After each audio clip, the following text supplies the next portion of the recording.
మహాగణపతిం మనసా స్మరామి మహాగణపతిం మనసా స్మరామి. TR creations family అందరికీ నా హృదయపూర్వక ధన్యవాదాలు.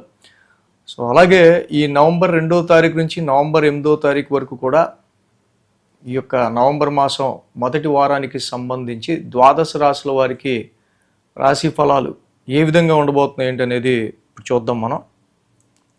సో దీనిలో మనం చూసినట్టయితే మేజర్ ట్రాన్సిటల్ చేంజ్ విషయానికి వస్తే నవంబర్ 3వ తారీఖు నుంచి సోమవారం నుంచి కూడా శుక్రుడు తులారాశిలోకి మారుతున్నారు. ఆయన ఓన్ హౌస్లోకి స్వక్షేత్రంలోకి శుక్రుని యొక్క సంచారం మొదలవుతుంది. అలాగే గురుడి యొక్క అతిచారం కూడా జరుగుతుంది. ఆల్రెడీ మనం చెప్పుకున్నాం గురుడి యొక్క అతిచారం గురించి. ఇక కుజబుధుల యొక్క యుతి, ఇక్కడ కుజుడు స్వక్షేత్రంలో ఉన్నారు కానీ బుధుడు శత్రుక్షేత్రంలో ఉంటాం. సో ఇది కొంతవరకు మనకి గ్రహయుద్ధం కింద బుధుడు శత్రుక్షేత్రంలో ఉండటం అది ఏ రాశి వాళ్ళకి ఏ స్థానం మీద ఎలాంటి ఇంపాక్ట్ ప్రభావం చూపిస్తుంది అనేది మనం తెలుసుకుందాం.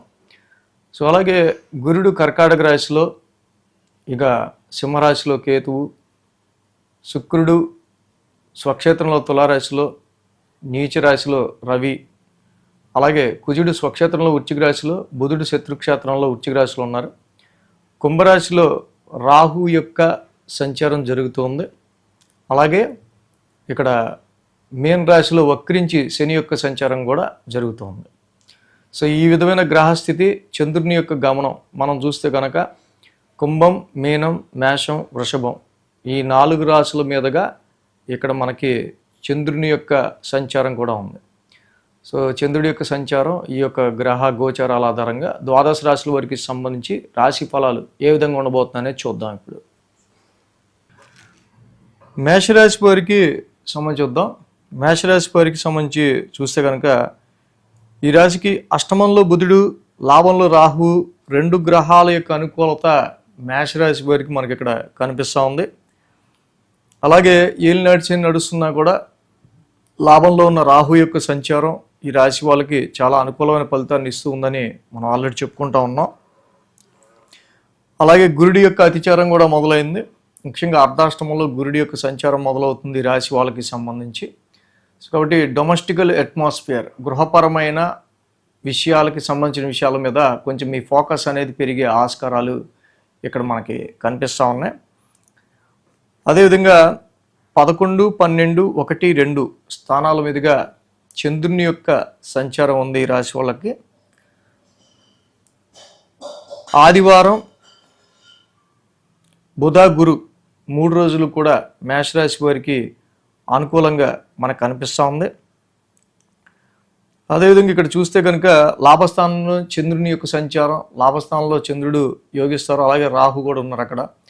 సో ఈనాటి శనిలో ఈ యొక్క రాహు సంచారం అనేకమైన పరిచయాలని and long term desired goals, మీ జీవిత ఆశయం లక్ష్యాలను నెరవేర్చుకోవడానికి సంబంధించి కొంత ఏదైతే మీరు కష్టపడుతుంటారో ఆ విషయాలకి సంబంధించిన విషయాల్లో మీకు కొద్ది గొప్ప కొంత ప్లస్ పాయింట్గా ఆ లక్ష్యాన్ని మీరు సాధించడానికి తగ్గ ఒక మంచి పాత్ని రాహు ఇక్కడ సమకూరుస్తారు. సోమ మంగళవారాల్లో మనం చూసినట్టయితే కనుక ఈ రాశి వాళ్ళకి మేజర్గా ఇక్కడ మనకి 1000 స్థానంలో చంద్రుని యొక్క సంచారం జరుగుతూ ఉంది. ఆల్రెడీ ఈ యొక్క మేషరాశి వాళ్ళకి ఉద్యోగపరమైన విషయాల్లోనూ కొన్నిసార్లు అన్ఎక్స్పెక్టెడ్గానో వాంటెడ్లీనో కాలక్రమంలోనూ కొన్ని పరిచయాలు, కొన్ని సర్కిల్స్ మీకు దూరం అవటం అనేది మనం ఇక్కడ గమనించవచ్చు. సో కాబట్టి ఈ పరిచయాలు కొంచెం తక్కువ అవటం, ఈ సర్కిల్ తగ్గటం రీత్యా కొంత మనకి వ్యాపారంలో అయితే కొంచెం బిజినెస్ లెవెల్లో ప్రోగ్రెషన్, ప్రాఫిట్స్ కొంచెం తగ్గే ఆస్కారాలు, ఉద్యోగపరంగా అయితే కొంత మనకి ఈ సర్కిల్ తగ్గిన ఫీలింగ్ వల్ల కొంత ఆపర్చునిటీస్ తగ్గుతున్నాయనే లాంటి ఒక ఆలోచనలు ఇలాంటి ఉండే ఆస్కారాలు మనకు కనిపిస్తూ ఉన్నాయి. అదేవిధంగా ఈ రాశికి సంబంధించి మనం చూసినట్టయితే కనుక సోమ మంగళవారాల్లో కొంత నిద్రలేమికి సంబంధించి ఒక నిజంగా పీస్ఫుల్ స్లీప్కి సంబంధించిన విషయాల్లో కొంచెం మీకు డిస్టర్బెన్స్గా ఉంటుంది. మీకు అటు జాబ్ పరంగానో ప్రొఫెషన్ పరంగానో ఇటు అలాగే గెయిన్స్ అండ్ ప్రాఫిట్స్ పరంగానో వస్తున్న ఫ్లక్చువేషన్స్ రీత్యా అది కూడా. సో ఎంత కష్టంగా ఉన్నా ప్రొఫెషన్ పరమైన విషయాల్లో మీరు అలాగే ముందుకు వెళ్తుంటే చాలా మంచిది. ఉద్యోగానికి సంబంధించిన విషయాల్లో వచ్చిన కష్టాన్ని మీరు అధిగమించుకుంటూ ముందుకెళ్ళటం. బుధ గురువారాల్లో చూసినట్టయితే రాశిలోనే చంద్రుని యొక్క సంచారం. ఇక్కడ చూస్తే మెయిన్గా ఆ రాశ్యాధిపతి కుజుడు కూడా అష్టమ స్థానంలో ఉన్నారు. కాబట్టి కొన్నిసార్లు మీకు మీ సిబ్లింగ్స్కి లేదా సడన్ షార్ట్ జర్నీస్కి సంబంధించిన విషయాల్లోనూ హెల్త్ పాయింట్ ఆఫ్ వ్యూ విషయాల్లోనూ కొంత డిస్టర్బెన్స్ అనేది మనకు కనిపిస్తూ ఉంది. సో కాబట్టి ఈ రాశి వాళ్ళకి ముఖ్యంగా మజిల్ అండ్ నర్వ్స్ పెయిన్స్ లాంటివి ఈ రెండింటికి సంబంధించిన విషయాలు కొంత ఆరోగ్య రుగ్మతలు అనేవి కలిగే ఆస్కారాలు ఉన్నాయి. కాబట్టి అలాగే మీకు మీ సిబ్లింగ్స్కి మీకు మీ కొలీగ్స్కి ఇలాగా కొంత రిలేటివ్స్కి మధ్య ఏమన్నా సమ్ అన్వాంటెడ్ క్లాషెస్ లాంటివి ఏమైనా వస్తే దాన్ని కొంచెం మీరు స్థిమితంగా పరిష్కరించుకోవడం మంచిది. శుక్ర శనివారాల్లో మనం చూస్తే కనుక ఈ రాశికి ద్వితీయ స్థానంలో చంద్రుని యొక్క సంచారం. ఏదైతే ద్వితీయ స్థానంలో ఈ రాశికి చంద్రుని యొక్క సంచారం ఉందో ఆ రాశ్యాధిపతి శుక్రుడు కూడా స్వక్షేత్రంలోకి వచ్చి ఉన్నారు ఆల్రెడీ ఈ రాశికి సప్తమ స్థానంలో. బట్ సప్తమ స్థానంలో అక్కడ శుక్రుడు అంతగా యోగిచ్చేది లేదు, అక్కడ ఉన్న నీచ రవి కూడా అంత యోగిచ్చేది లేదు. కాబట్టి ఇక్కడ ముఖ్యంగా వ్యాపారపరమైన విషయాల రీత్యా కొంచెం అనుకూలత మనకి తగ్గుతున్నట్టు కనిపిస్తూ ఉంది.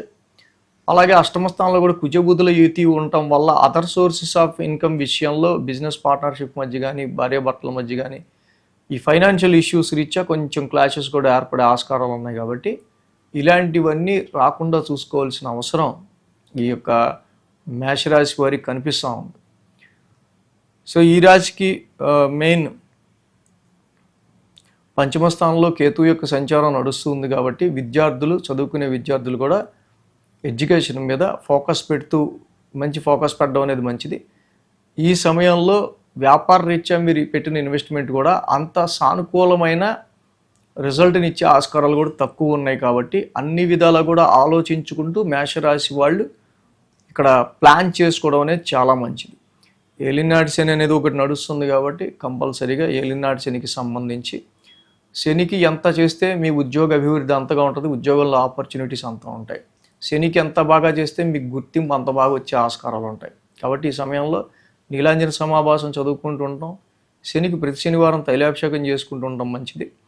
అలాగే అష్టమ కుజదోషానికి సుబ్రహ్మణ్య స్వామి వారి ఆరాధన, కేజింపావు కందులు, ఒక రెడ్ క్లాత్ దానం ఇవ్వటం మంగళవారం మంచిది. సప్తమంలో రవి యొక్క సంచారం కూడా జరుగుతుంది. కాబట్టి జపాకుసుమ సంకాసం, రవి నవగ్రహ శాంతి మంత్రం ఇవి చేసుకోవటం వల్ల ఇటు ఈ వ్యాపారంలో ఇన్వెస్ట్మెంట్స్ పరంగా, అదర్ సోర్సెస్ ఆఫ్ ఇన్కమ్ పరంగా అండ్ హెల్త్ పరంగా వచ్చే అవరోధాలు, వృత్తిపరంగా అండ్ మీ యొక్క డిస్టర్బెన్స్ స్లీప్ పరంగా ఏర్పడుతున్న ఇలాంటి సిచ్యువేషన్స్ మీరు అధిగమించగలుగుతారు. ఈ వీడియో కనుక మీకు నచ్చినట్లయితే లైక్ చేయండి, షేర్ చేయండి. మరిన్ని అప్డేట్స్ కోసం సబ్స్క్రైబ్ చేయడం మాత్రం మర్చిపోకండి.